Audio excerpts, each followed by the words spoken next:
Okay, start. The Okay, sir. 7:36. Yes, sir. Can you see my slide, sir?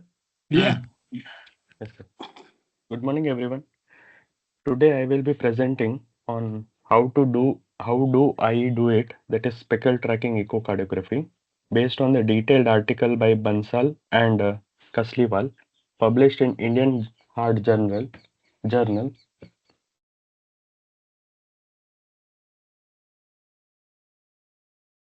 In this session, our objectives are threefold, that is to understand the biomechanical basics of myocardial deformation, to learn the protocol for image acquisition and analysis using speckle tracking, to review key clinical applications, including the detection of subclinical myocardial dysfunction and its role in various diseases.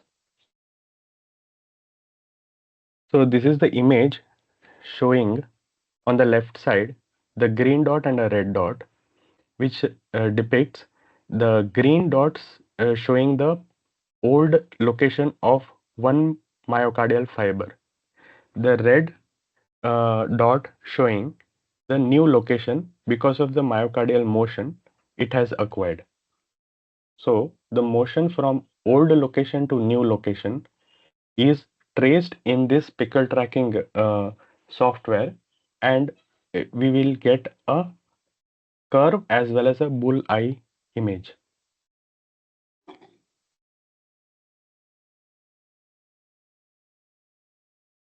This is the basics of this pickle tracking. Toward on the left hand side of the image, there is a base and apex. So during a systole, the heart will shorten its fiber, that will give us a longitudinal strain, and towards the base during systole, there is a clockwise rotation, and in the apex, the myocardial fibers will have an anti-clockwise movement. On a right side image, we have a circumferential strain.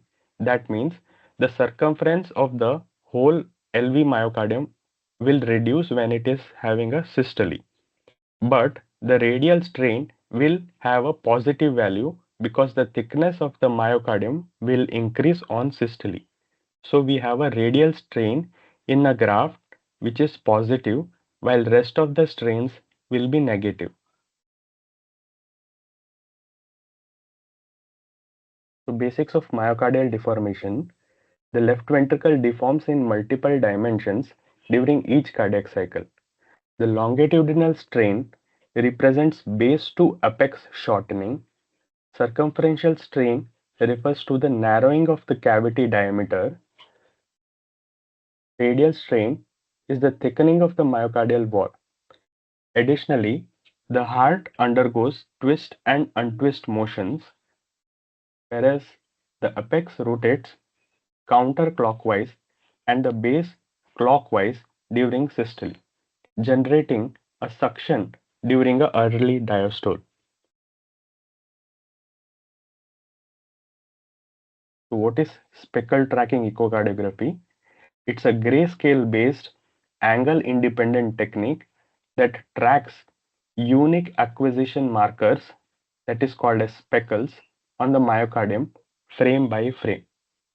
This technique provides a direct measurement of myocardial strain and strain rate, which is more sensitive and reproducible than conventional ejection fraction, especially for detecting subclinical dysfunction. Now, steps to perform a speckle tracking echocardiography. To perform speckle tracking echocardiography, you need to acquire high quality two-dimensional grayscale images from apical 4-chamber view, 2-chamber view, and 3-chamber view for longitudinal strain, and parasternal short axis views at basal, mid, and apical levels for radial and circumferential strains. These image loops are either analyzed offline on a dedicated workstation or via onboard softwares.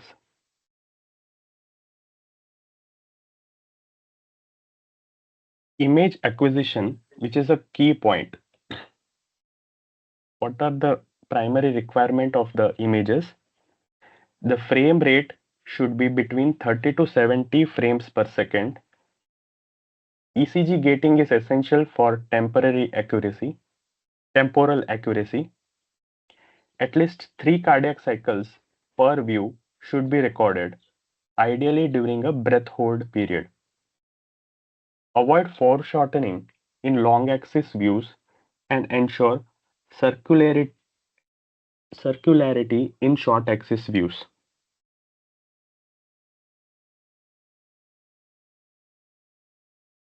Image analysis workflow. Start with an apical 3-chamber view.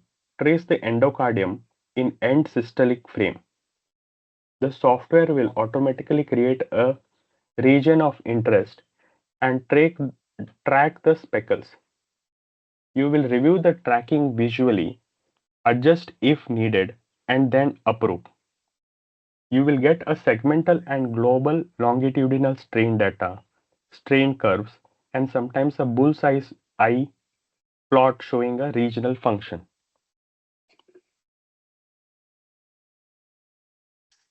This is the strain curve which is obtained.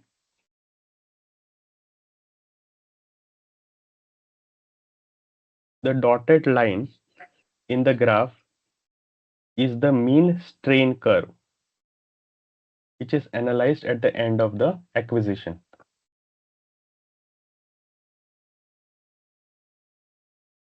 Software also gives us a bullseye plot. On the left hand side, it's the normal myocardium with GLS of -22. So normally GLS of 20 -20.0 plus or minus 2%. On the right hand side of the bullseye, we can see that -6, which shows a regional abnormality, and here towards the posterior wall -4 and 5. So these are the abnormal region, while the mark red portion is relatively normal.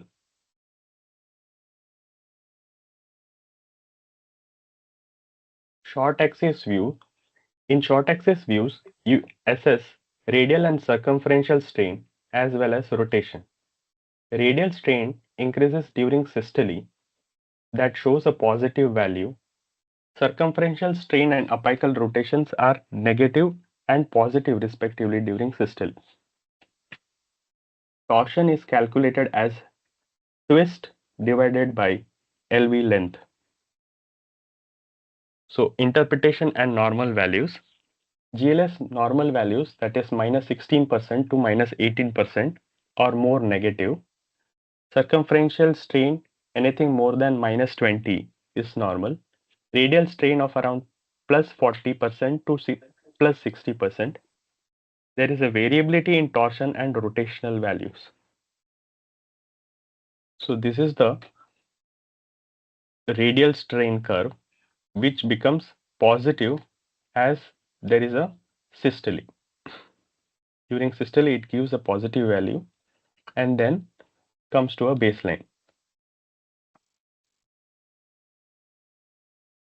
What are the, before going to clinical implication, I want to show a video, sir.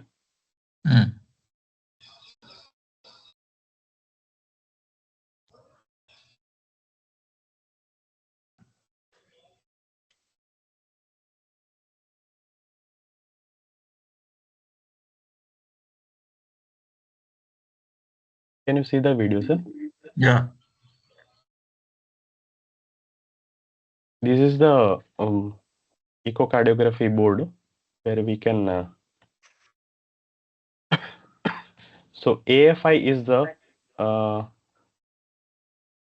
function which we can use from the echocardiographic machine. After acquiring the 4-chamber good quality image, we can do this procedure.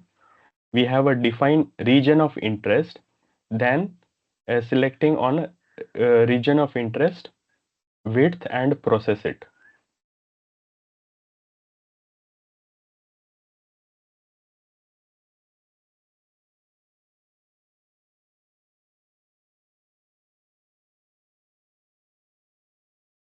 After selecting the region of interest, we will get the a display like this on the echo image, where we can adjust the dotted line from the mitral leaflets, from anterior leaflet till the posterior base of mitral leaflets. So this is left ventricle, where we are marking the endocardial borders.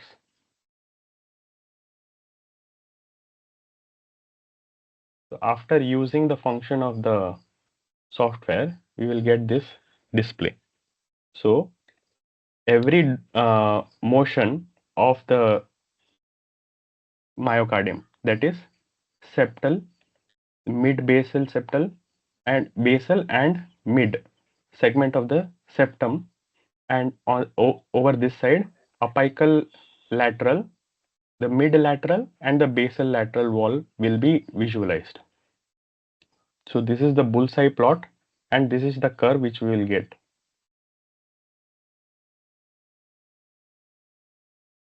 We can readjust if we have any doubts in marking the endocardium. While marking, we have to exclude on the external, that is pericardium, we have to exclude.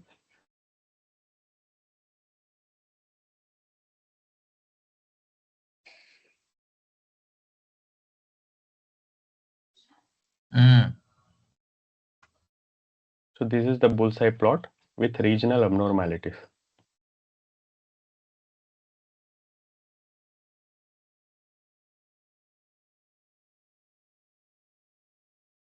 So coming to clinical application of speckle tracking echocardiography.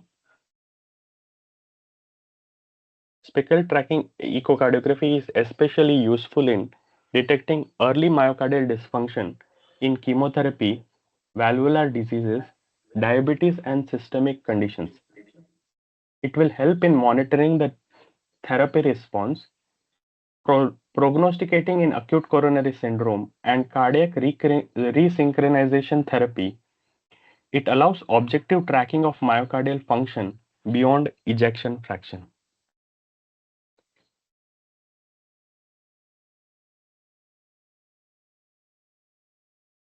So on the left hand side, we can see the three chamber view on long axis, where mitral valves are seen, and the LV and aortic valve.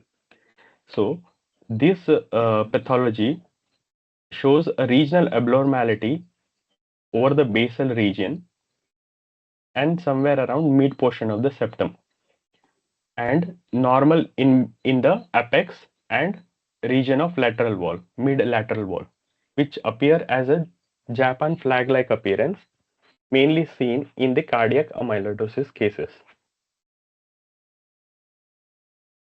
This is one more global longitudinal strain bullseye plot showing the region of fibrosis. A discrete fibrotic regions are seen with a little paler areas, that is near the anteroseptum and the septum, basal septum. So this is hypertrophic cardiomyopathy, whereas the lower image shows us remaining myocardium is normal, but at the level of the apex, we show abnormality suggesting of hypertrophic, apical hypertrophic cardiomyopathy. Similarly, in Fabry's disease, we have a localized lateral wall abnormality.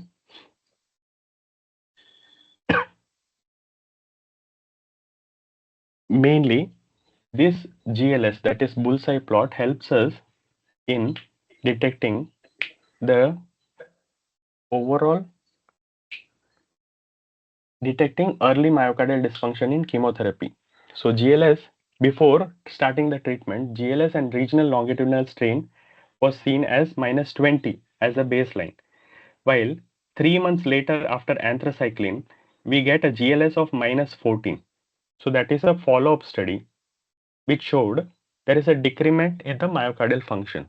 There was an article related to that from the Cardiology Society that they can add a carvedilol along with an anthracycline to decrease the progression of myocardial dysfunction. So, similarly, there was a aortic stenosis related GLS study showing that patient operated GLS of less than -15 have a poor outcome post-operatively. So these are the values below which they have operated and got a poor or a bad outcome post-operatively. In even aortic regurgitation, anything lesser than -18 has poor outcome, while in mitral regurgitation, lesser than -18 has put as an cutoff. So in RV, LA and diastolic function, you can assess RV longitudinal strain from the RV focused apical 4-chamber view and LA reservoir strain from apical views. Speckle tracking can allow assess diastolic function via untwist velocity and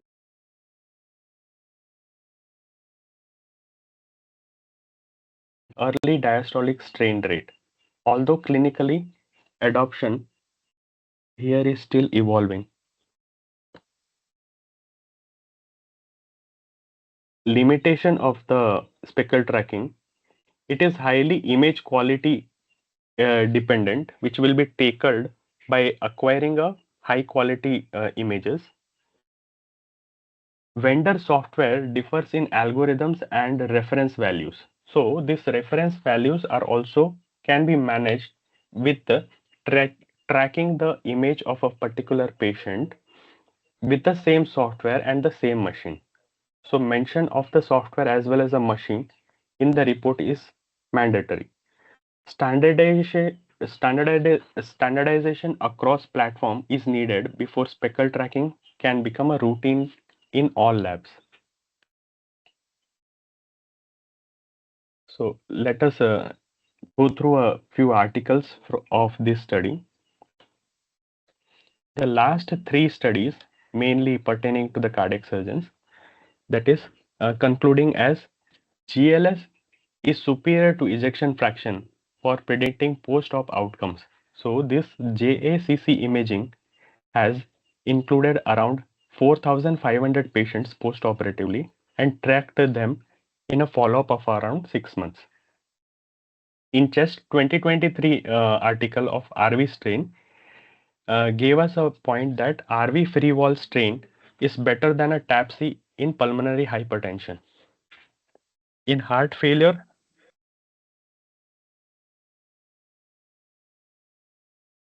2023 article, which was a meta-analysis study of 64 articles, GLS outperform ejection fraction in predicting heart failure outcomes. It also gives us a minor criteria in heart failure with preserved ejection fraction algorithm. So this was an article published in 2021, which was a prospective cohort study including 2,186 adults with chronic heart failure, concluded that GLS reflected chronic heart failure severity and predicted mortality beyond traditional risk factors and ejection fraction.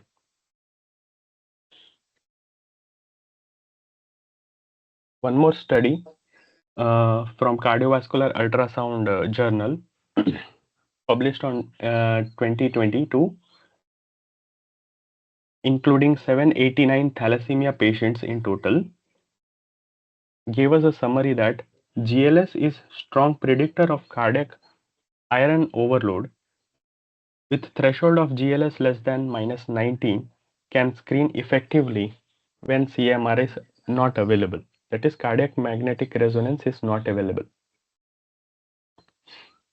One more article, distribution and prognostic significance of left ventricular global longitudinal strain in asymptomatic significant aortic stenosis and individual participant data meta-analysis. This study, published in 2018 in Cardiovascular Imaging Journal, including 1,067 patients who were asymptomatic adults with significant aortic stenosis and preserved ejection fraction. In those patients, GLS was found less than 14.7%, is linked to higher mortality risk in asymptomatic aortic stenosis, provides a prognostic value beyond left ventricular ejection fraction. So one more article from Dilated Cardiomyopathy Society, that is Journal of American Heart Association, published in 2022, tracking the optimal treatment patients, included 323 patients with non-ischemic, non-valvular dilated cardiomyopathy patients on optimal medical therapy. They concluded that GLS provides incremental prognostic value beyond ejection fraction for adverse outcomes in optimally treated dilated cardiomyopathy patients. The last but not the least, the effect of exercise on left ventricular global longitudinal strain was a systematic review and meta-analysis published in 2022 in European Journal of Applied Physiology, included 1,765 adult patients, which showed exercise significantly increases left ventricular GLS in populations with cardiovascular diseases, while left ventricular GLS may offer early functional insight into an exercise efficacy.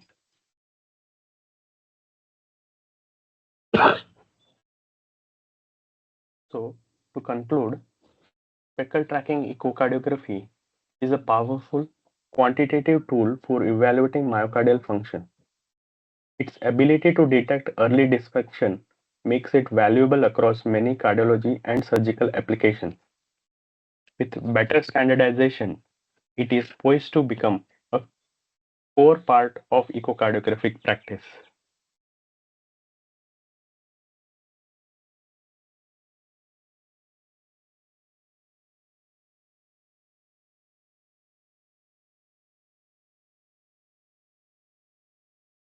Thank you, sir. Sir, you are mute, sir.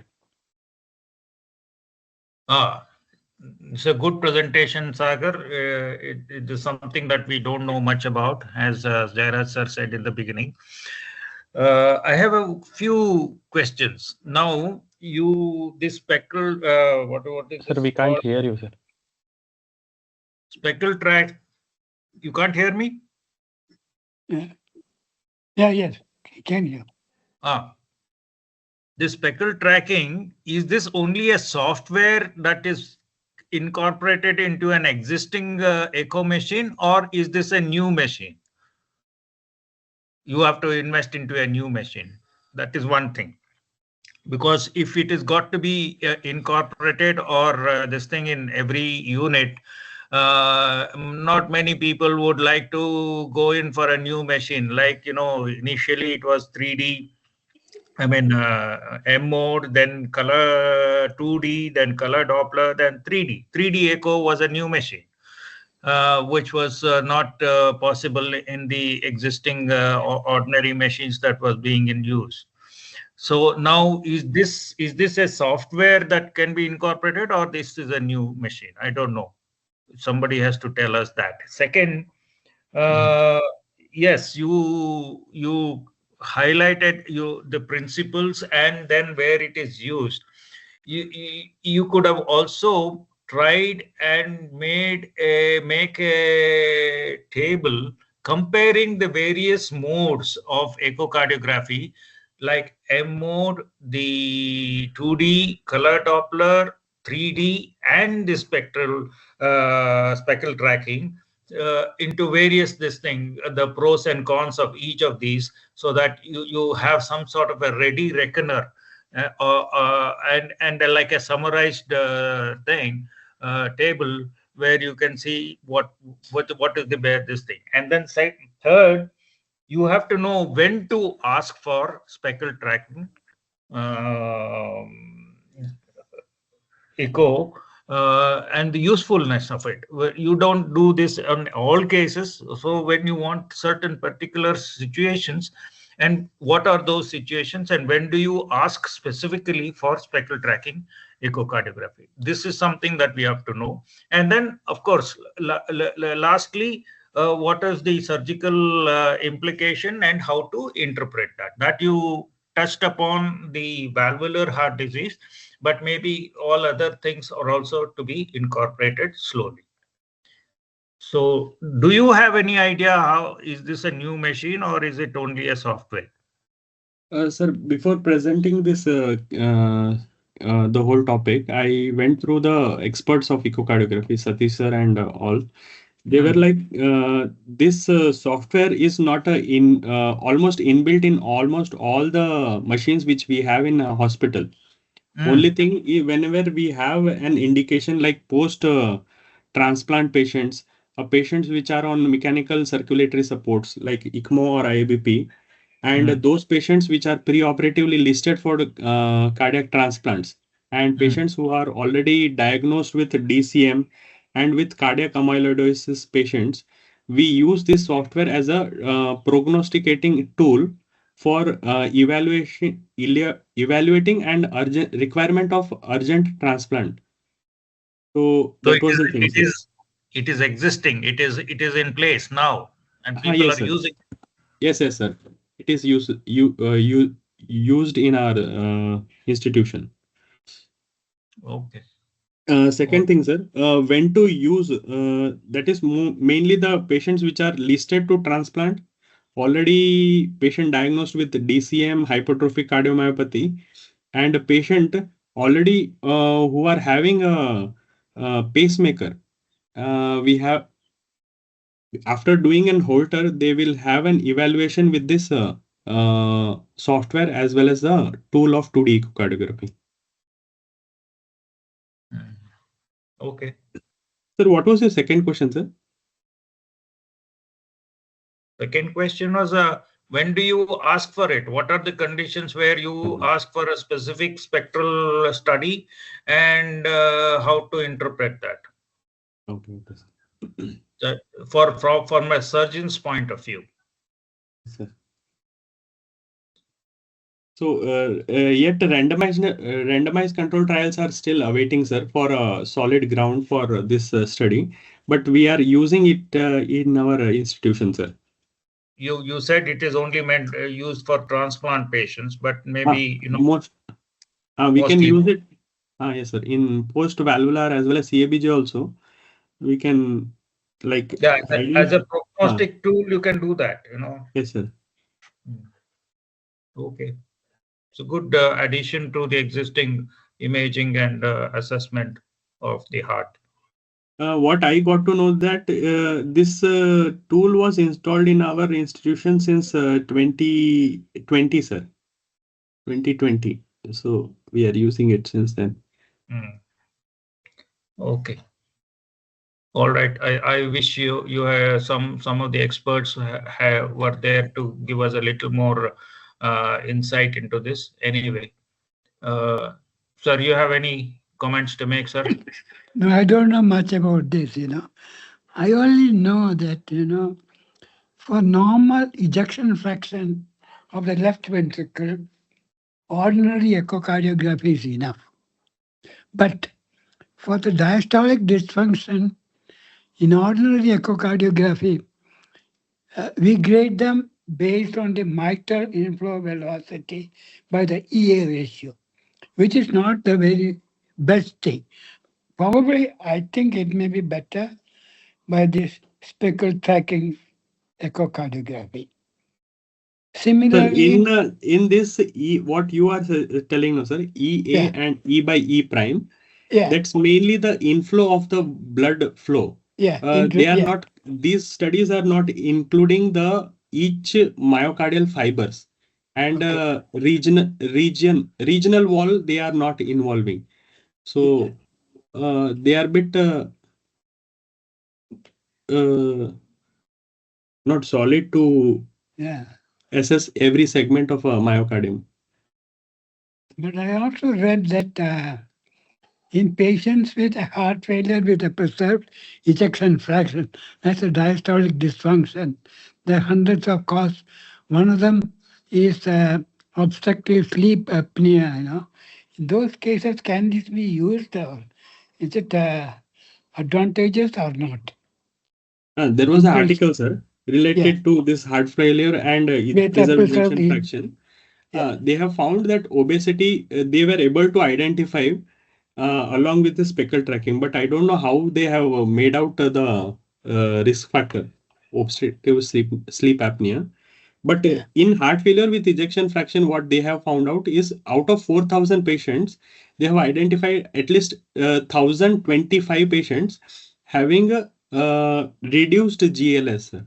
So in that those group of patients, they have screened for OSA. And So then about the uh, right ventricle, because uh, the ejection fraction calculation of the right ventricle by ordinary echo is unsatisfactory. So we uh, go entirely by the type C, which is yes, sir. not the best thing. For that, probably this may be better tool or not. Yes, sir. There was an article with that also, but very less population included. That Yeah. was around 1,020 patients. Post-operatively, we generally use TAPSI as a marker for Yeah. reduced ARV function. But post surgery, this TAPSI will reduce to its half of its original pre-operative value. So they included this tool as a marker for RV functions. Mm. And what I read is that not for ordinary patient, but CRT, cardiac resynchronization therapy. I just read yesterday that this is a good tool. Is it correct or not? Yes, sir. Actually, they are able to localize it, same, sir. Yeah. They are localize the special region which is having a dysynchrony, and they put a lead there at that particular segment of myocardium which is having dysynchrony. Yeah. From this So I thought they are these able to make out, more sir. more than the cardiac transplant, pre and post transplant, these are probably more indicated. Also in therapy, how to assess whether the function of therapy or not, whether to add drugs or carvedilol. I think you mentioned that in therapy, this may be a good tool to decide on the further line of management. Is it correct or not? Is it of Yes, sir. Even Bhagirath sir is doing one prospective study, sir, including this carvedilol in a patient and a nebivolol. So they are finding a difference between a drugs as a prospective evaluation with this study.